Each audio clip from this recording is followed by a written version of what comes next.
আসলে তার দাম কত সেটা কিন্তু ভালো করে কথা বলে নেবে।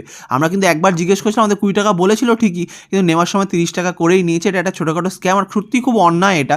যদিও আমরা খাওয়ার সময় খেতে বসে দেখলাম পরোটাটা খুব একটা ভালো লাগেনি খেতে, আর ঘুগনিটা তো একদমই লাগেনি। ঘুগনিটা একদম জল পাতলা ঝোলের মতো লাগছিল।